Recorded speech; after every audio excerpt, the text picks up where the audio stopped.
Before we go ahead and really dive into the content, I wanted to give everyone a poll.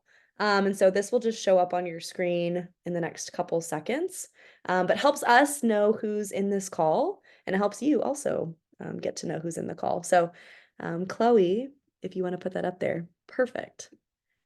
So yeah, if everyone will take a second to fill this out.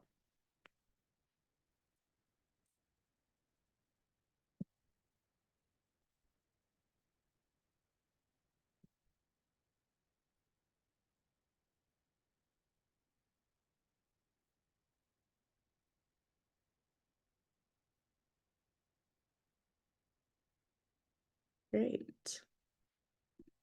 Yeah, so it's good to see, a little bit more about the sizes of your programs, whether or not you already are using different resources to help support your program. This definitely helps us see who's in the room. It looks like we have a little bit of both. Um, and yeah, this is great. Awesome. Well, thank you all for answering. I think we're going to keep moving forward, but feel free to answer for the next couple seconds, and then we'll put this poll away. But great, I'll go ahead and introduce myself, and then of course let Colleen introduce herself as well.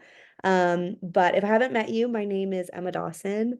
I work for Civic Champs as well as the outreach and operations manager for Mentoring Works.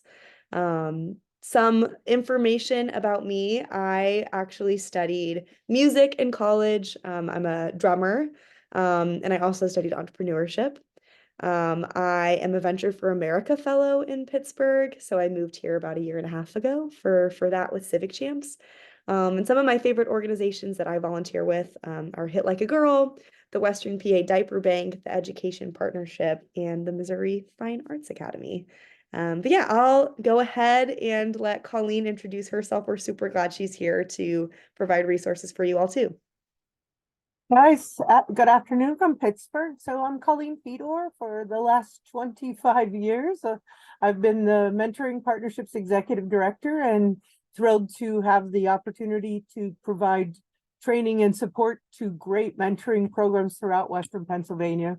And as you might expect, I do volunteer my time mostly with programs that mentor children. So it's been my love, and it's just such a pleasure to join Emma and our entire friends at Civic Champs, who we've had the pleasure of working with for a number of years now. So I'm glad to see some familiar faces on here and eager to meet new friends. So thank you for the chance to join you today. Yeah, super excited to do this with you, Colleen. So great, we'll go ahead and get started on the content for all of you. This is what our roadmap looks like. We're going to talk through, what does onboarding actually mean? Why does that matter? We'll go through some real textbook examples of how you could get started on some good practices and sustainable practices of creating long, life-lasting onboarding. We'll go through 2 real-world examples from nonprofits that are close to our hearts, and then go through some resources at the end for you all. But stick around till the end. We'll do some more open-ended question time with everybody, as well as give away some freebies for you all. All right. So we'll start here with, what does onboarding actually mean? So today I actually put in some pretty HR specific language for you all to see, because I really think it's important that even as nonprofit organizations, we're really thinking about our volunteers and mentors as almost like employees to our organization. The same kind of appreciation that you would give to a colleague is the same kind of appreciation you should be giving to your volunteers. And so really start to change that mindset of, these folks come in maybe once in a while, to how can we cultivate these volunteers to be coming in at a more regular, sustainable pattern for our nonprofit. So here's a definition I'll read for y'all. And where it says employee, you can really think about volunteer or mentor. But onboarding really is that human resource term referring to the process of introducing a newly hired employee or volunteer into an organization.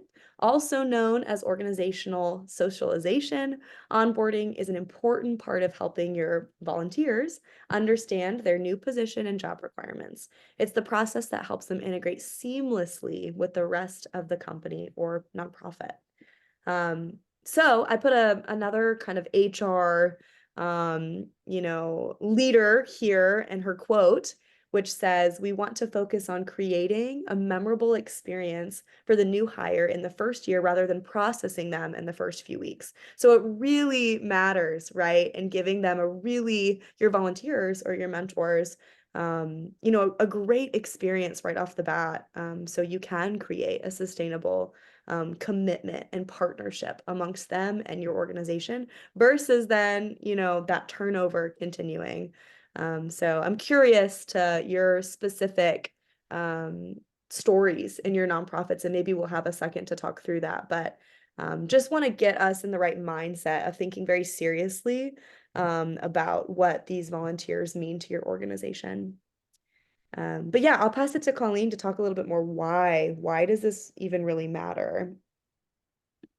About the effort that's required to recruit and secure a volunteer, you certainly realize the importance of retaining that volunteer and helping them do their job and be successful to help you do your job and be successful. And so it's not lost on any of us the importance of taking the time and planning out the intentional effort to make sure that that volunteer truly understands the mission, the work, the expectations, and feels valued in doing that, and feels as a part of the team. And we really have always recommended that you think of volunteers in the same vein that you think about an employee, right? They are an employee in some ways. They are the person that is representing your nonprofit to the public, to the constituents, to your families. And so thinking about them from a very intentional, how do I make sure that this person is fabulous and can do a fabulous job for us? That's really what we're trying to impress upon you today. Mm-hmm. Yeah, thank you, Colleen. Yeah, so here we really want to hear from you. So if anybody would be willing to come off mute and share maybe an experience or an understanding of this or in the chat. But what does it really look like to have an unengaged mentor versus an engaged mentor? We'd love to hear like if you've had a really great success story that you want to talk about here, just to tell the other folks in this call of how that went. So yeah, we'll take a second for anybody to come off mute or put in the chat.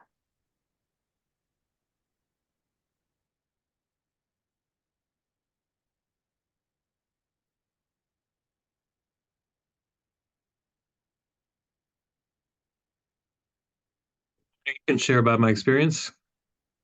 Yeah, Hi, that would be great. Thank you. hi. My name is Franco Saavedra. I'm program manager with Boys to Men Mentoring.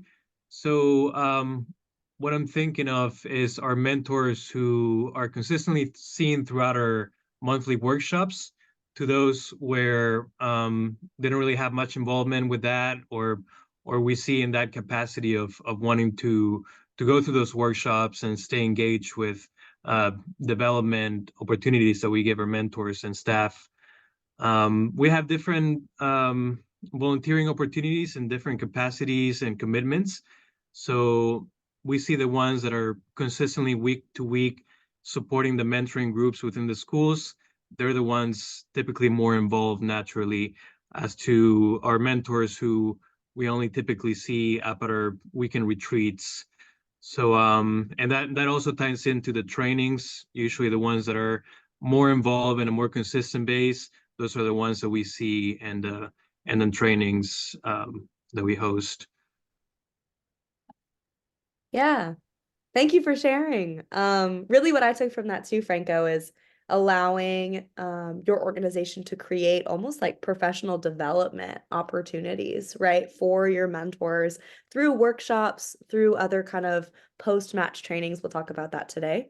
But also you were saying providing various volunteering opportunities, allowing them to try different things with your organization. So it's never like a stagnant role for them, putting in that effort. So Yes, definitely something that I'd like to navigate better is which of the workshops should we make mandatory. So we have our primary one that is a mandated reporter training that we want to implement as an onboarding piece, which is a couple hours commitment for that training.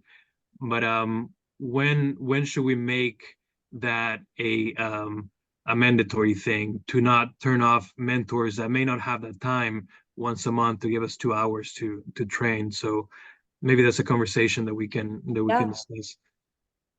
A great question, and a challenge most programs face, right? How much, when, and how often, so that we want to be respectful of the volunteers' time, and yet the reality is there are things that would really truly affect quality of programming, safety of participants, integrity of the program. And so we usually counsel programs to think about those key elements that we must teach them or require them to participate in this upfront.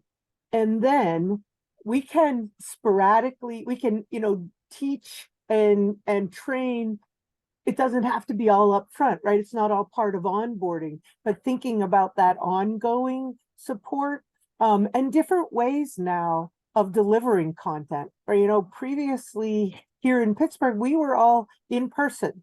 I needed you to come to our office and have muffins and coffee, and we were going to sit you down for 3 hours because it was really important and you wanted to hear that. And now we're finding lots of ways. If nothing else, Zoom has changed all of our lives, but finding more frequent touch points that our volunteers will still get what we need them to get and be able to be effective. And I think that's stepping back and realizing your once a month presenters, or however often they come, need different training than the people who are sitting weekly with the boys, right? And so thinking about volunteers not as a monolithic group, but individually, what do each need to help them be successful? And that's the step back question. What does this person or this group need from me or us to ensure the safety of our participants, the safety of the volunteer, and the quality of the programming? yeah. Thank you. Yeah, Colleen, that was great. Thinking about like taking it back to the strategic planning of those kinds of mandatory, workshops or other development opportunities you're creating. So, and we can talk more about that throughout too. Franco, if there's anything else, let's put it in the chat too. I love that. Other And things, can I just say, Kelly in the chat posted Yeah. about mentors providing a regular check-in and welcoming feedback during the process. And I also add to that, mentors providing feedback during the process. Like they are some of our best boots on the ground, right? To help us see like the program could be improved if we did this, right? Engaging the mentors to help us continually think about how are we doing this job and what do we need to change, add to it, where else can we look for support to help them be successful. So I think that's a good point you made, Kelly, and just kind of expand it there. Yeah, that's great. Yeah, thank you folks for engaging in that. That's wonderful. Excited to dive more into those insights. So yeah, we'll go through now just a couple, 4 actually examples of some practices that you can take back to your own nonprofits. Some of these may sound pretty simple, but in reality, it's something that all of us need to check ourselves on, to make sure that we really are adopting these kinds of practices for our organizations. So all of the research we're going to go through today is brought to you by Dr. Jean E. Rhodes from the Center for Evidence-Based Mentoring. You can look up the rest of her work online, and deep dive into that more on your own, but we'll go through these 4 today. So I'll pass it over to Colleen to go through this first, advice. For those of us working in this field know that the research around best practices is longstanding, right? And it continues to get better and better and better. And so that information about pre-match training is really strong, that says pre-match is a key indicator of success of that match. So as much as we want to be respectful of our volunteers' time, we also know that it's important that we get that in, right? Also in that screen prior to this one, we talk about the intensive screening of quality volunteers, right? Years ago, I went to a training that talked about never hiring the best of those not so good, right? And so often we're in a place where we really need mentors and we really need volunteers. And sometimes we meet some volunteer candidates and think, oh, we need them. No, not hiring the best of those not so good is a really key piece that I've never forgotten, probably 30 years ago. So moving forward to making a match, this is not new for most of you. Making matches is really critical. The quality of the match really is a key indicator of success for the match. And so you can relate better for a better match, right? We want the match to last. Matches that end early have been shown to do more harm than no match at all. That's a really important piece to remember here. So taking the time to think about all the different ways you can get as much information as you can to determine a great match. I used to joke when we were counseling a program about interests. Sometimes it's so hard. You just don't have enough there to say this is a great match, right? And I think about the word music on a questionnaire or a survey, and a mentor will say, "I love music." And a young person will say, "I love music."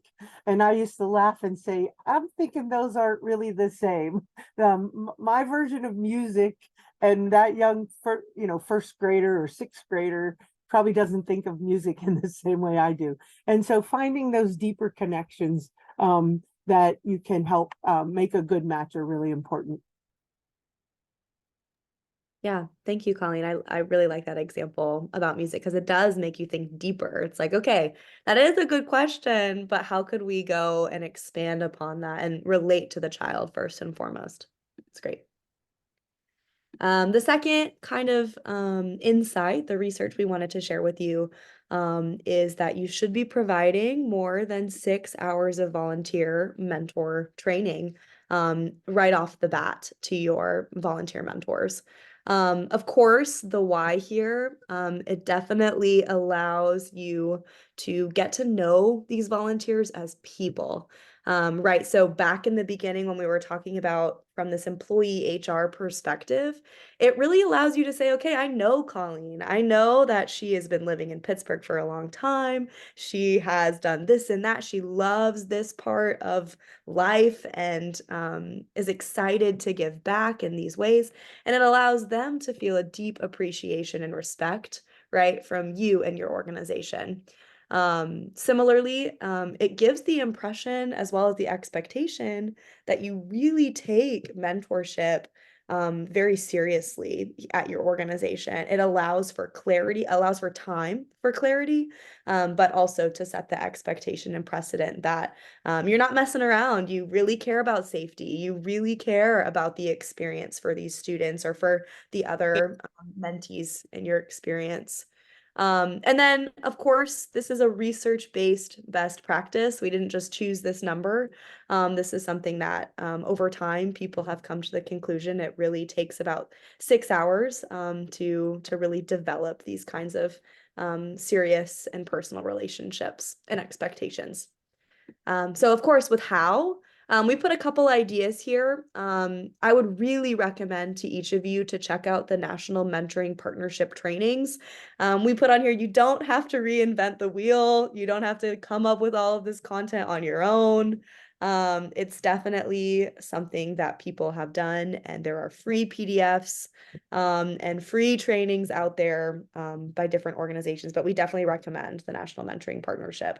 Of course, if you are in Pittsburgh or other cities that have mentoring partnership affiliates, that is a great resource to get your connections with. They have all of these things as well for you. So you are not alone. You don't have to do this alone. A key point we wanted to make here, and Colleen, definitely step in if you want to share more, but this pre-match training happens in addition to an orientation. So really be thinking about these as two separate things, right? When we're talking about volunteer training, we're talking about what does it look like in those 30-minute sessions with your mentee? What does it look like to enter a school building, and who do you need to know, and what are the contacts? And what does it feel like to give feedback? Let's practice what that looks like. So we're really talking about that training of mentorship versus just, okay, this is what, Civic Champs is all about, and our mission and vision and values. Those matter, and you should reiterate those things, but it's not just about an orientation to your nonprofit. So I put a couple ideas here. You can include key performance indicators as something that you're setting goals for in the beginning. Of course, describing their importance, allowing for time for culture building is essential. But anything else, Colleen, that you would add to volunteer training? I just really want to emphasize that you don't have to reinvent the wheel. There are lots of resources already there for you. And you can attend virtual training. Our mentoring partnership trainings are available virtually now. So if you're coming to us from Portland, you're more than welcome to sign on and attend a virtual mentor training. We really want to impress upon you the importance of helping people understand the life cycle of mentoring and the 4 stages of being a mentor and all the pieces that are really critical, in addition to your orientation to what you do, how you do it, and what the expectations are of your volunteers. Yeah. Yeah, thank you for saying that too. Great. If you want to talk a little bit about that post-match training, Colleen, that would be great. Talk about pre-match training, right? Like set people up to succeed from the beginning. But then, once you get matched with your mentee, and many of us on this call can relate, that's when you get real questions, right? Like, oh, I don't know what to do about this, right? Or this is something that keeps coming up. I would like to know more about how to handle this, or how to deal. Why is that important? And so thinking about post-match training so that your volunteer, again, feels supported, is able to answer the questions and do their job. And it doesn't have to be in person. It could be a little bit in person. So it could be a resource guide that you send to people and have a conversation with. But that ongoing support is really critical. It helps a mentor know that they're still needed, that you're still there, and that you want me to be successful. So thinking about, you see an article in a journal that you're reading, sharing that with them, having that as a conversation point, always thinking about what skills and supports do your volunteers need to be successful. Locally, we've seen a real growth in post-match training using the youth mental health first aid training, right? The national training, and making that available to mentors for our programs. Or the Mentoring Partnership offers post-match trainings in things like understanding challenging behaviors, or increased communication skills, or so a variety of ways that you can address the things that mentors are faced with each time that they sit with their mentee. Yeah. And I think to add on to that, right, and Franco, what you were saying in the beginning too, the purpose of this is to better understand how we can effectively cultivate long-lasting relationships. And one of those ways is to provide support in a long-lasting way. And so think about what makes sense for your organization, but what does professional development currently look like for your volunteers? And what are just a few things in 2024 that you can add? We're not saying you should go and change everything in the next week, because that kind of adaptation can be really, really challenging. But what are a couple things that you can add in the next month, in the next year, that could really make that pivot to increase engagement with your current mentors, but also the ones that will be coming in 2024? Great. So the last piece of insight here in this section we'll talk through is conducting intensive screening for your mentors and your volunteers. So the why, this ensures safety, avoids liability. A lot of you are already thinking about this if you are working in mentorship spaces with children. But again, it's super important to just check ourselves on these things. It gives parents a sense of ease and trust that your organization is taking every measure to make sure that their student is taken care of. Of course, then building credibility in your community and growing your program. Something we really wanted to emphasize here is that, of course, all of these whys are important, but there can be real requirements depending on where you live in the country, state by state. And so I think we're going to put this in the chat for you all, but this is just an example of Pennsylvania's current requirements. I looked this up very quickly in 5 minutes on the internet. And so I would just encourage all of you today or sometime this week to really spend some time making sure that you are following your state requirements and who that contact should be for you to do so. But for PA, just for example, a couple of the clearances that are needed for volunteers working with children include a report for criminal history from the Pennsylvania State Police, and then child abuse history clearance from the Department of Human Services. And so all very serious and needed clearances. If you're going to work with children, make sure you're following all of those procedures depending on where you live in the country. So yeah, a couple other ways that you can be doing this. Of course, there are lots of different providers out there that help support with background checks. Many of you probably are already doing that. And if you have advice, definitely put it in the chat. Reference checks, make sure that you are going to all sorts of ways to make sure that these mentors are the cream of the crop. You can do a social media screening if you aren't already doing that. It's a good way to just better understand in today's technology what people are putting out in the world.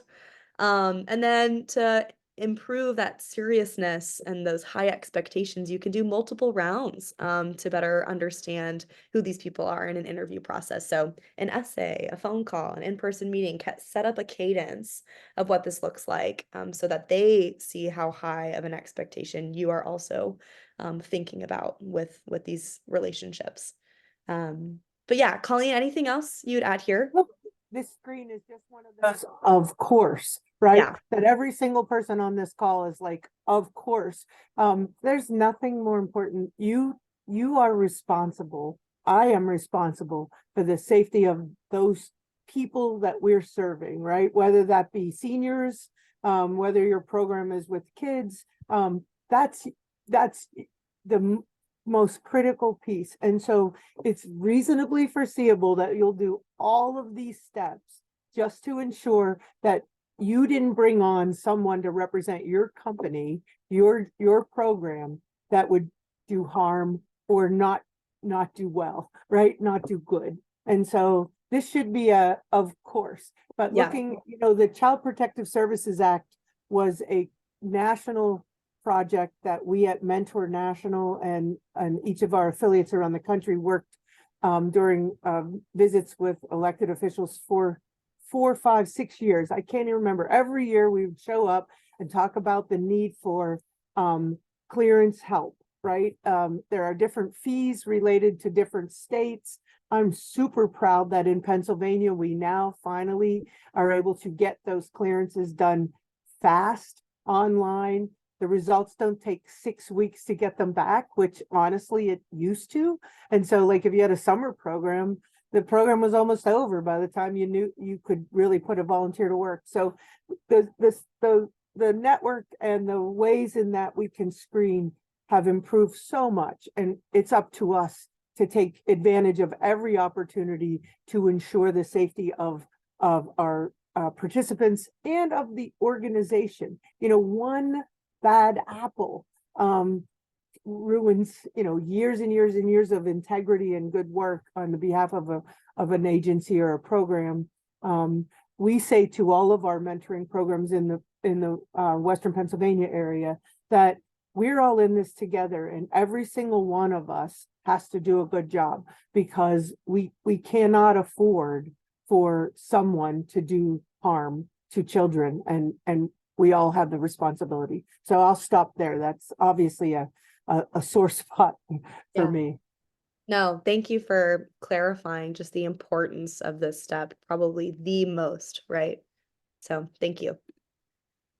Just a couple other pieces that Colleen and I wanted to share with you all, but tracking different kinds of metrics and quantitative results can be super valuable for your organization if you are not already doing this. To see how to build long-lasting relationships. What is the success from the last year? How can we take that data and improve for years to come? And so we've just put a couple of examples here of metrics that you can be tracking. But of course, seeing first year participants and if how many come into the next year, you know, if you only had 7 out of the 30 come to year 2, you need to really assess that information and see what you did in year 1 and how you can pivot to year 2 to improve that number, right? Number of activities, if the average number of activities for those 7 was 5, but the rest was 1, then you can start to think about how that cadence affects year 2, right? Length of time together, number of office hours attended. If you end up doing that kind of professional development, thinking about workshops attended. Something I'm going to share a little bit more about that's obviously very close to the work I do is satisfaction surveys. How are you proactively allowing your mentors to give feedback, not just in emails or in text messages that are often ignored, right? But in other ways to cultivate the satisfaction levels and understanding of those relationships. And then, of course, number of meetings per month. How are you thinking about that as an organization too? So we'll share these slides in this recording afterwards as well. But if this is really interesting to you, I'd love to get on a call with you after this and share more about metrics and data tracking for your organization. I'm positive, right? Most of you that are working with grants have to already report on a lot of this information yearly or quarterly. And so thinking about the ways in which you can do that in a more successful, streamlined way is super important. Great. All right. So we're going to move on to a couple of real world examples from some nonprofits that Colleen and I have both worked with. And then we're going to take a second to see if there are any stories from the folks that are in this call, real world examples from you all that you'd like to share. So we'll give a couple examples, but if anything in your gut is wanting to speak up to give us some advice, and by us, I mean everyone in this call, we would love that. It's always wonderful to do that. So I'll pass it to Colleen to talk about Big Brothers Big Sisters. Love that picture of our friends here in Pittsburgh. And so many of you have Big Brothers in your neighborhoods or your communities.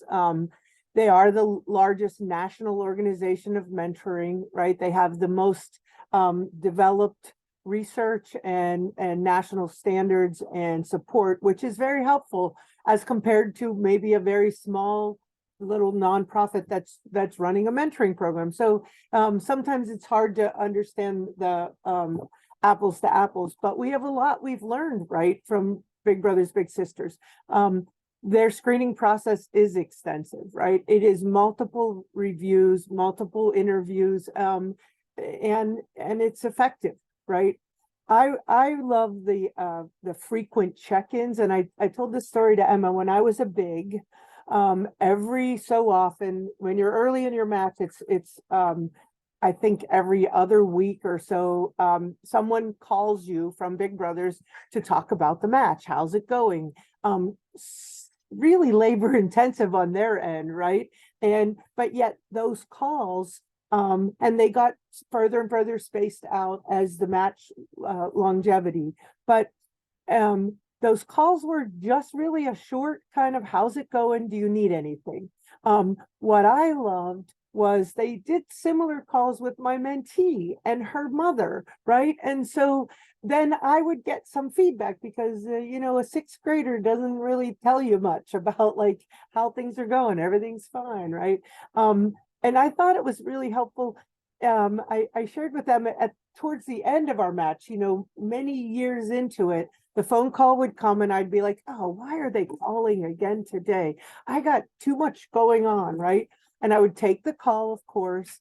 And on the call, there was always some opportunity they would share with me as far as a resource available. And it was always helpful to me as a mentor 6 years into my match, right? So that you don't know what will come out of those, but it's a wonderful opportunity. That was their way of continuing that contact. Franco, you talked about the different volunteer roles. Think about that as a volunteer role, right? Someone who's not really a mentor in a match, but yet can help you on the other side of administratively reaching out to 2 mentors a month to find out how is everything, keep track of the information, share it with the staff of the program. So there are different ways to get things done, but the last point being intentional, consistent, right? Thinking about what you can do as an organization and then doing it, and making sure that it happens. It really helped engage me as a mentor who truly wanted to be a great mentor. And they really made it easy for me. So. Yeah, thank you, Colleen, for sharing your own personal experience being a big here too. The other organization we wanted to highlight as a real world example is ALS Northwest. They're an organization actually in Portland, Oregon, and they're a customer of ours and they use Mentoring Works today. So they, gave us some advice to share with you all. So first, they also do a thorough amount of vetting, including an interview, reference checks, and background checks. So multiple levels of extensive screening, like we were sharing before. Another thing that they do for onboarding is they ensure all of their mentors have support and know the resources that are available for self-care. So you can imagine with ALS Northwest or other ALS affiliated groups, they may have, just lost a loved one. And so ALS Northwest actually offers bereavement support services for all of their mentors. So think about the nicheness or the uniqueness of your nonprofit and the kinds of unique resources that you could be offering and providing for your mentors that may be dealing with grief or may, with youth, thinking about, if you were a teacher, this is different than being a teacher, but the kinds of resources that you could provide to help them transition into, a youth mentorship relationship. Other things on here. Consistent check-ins with mentors and mentees. This is exactly what Colleen just said with BBBS. You're not just getting feedback from mentors, but you're also getting feedback from your mentees and cross-sharing that information. And then the advice that ALS Northwest wanted to share for today's webinar is take your time to really get to know your mentors and mentees, have a positive relationship prior to making the match to ensure open communication and trust. So this goes to what we were saying about that 6-hour volunteer training. Creating that positive relationship is just so crucial. Great. So we'll pause here. Is there anybody on this call that wants to share about their nonprofit, maybe a particular onboarding resource or a particular onboarding strategy that you use that has been going really well that you want to share, or maybe some other questions that you have? And feel free to put it in the chat as well, of course.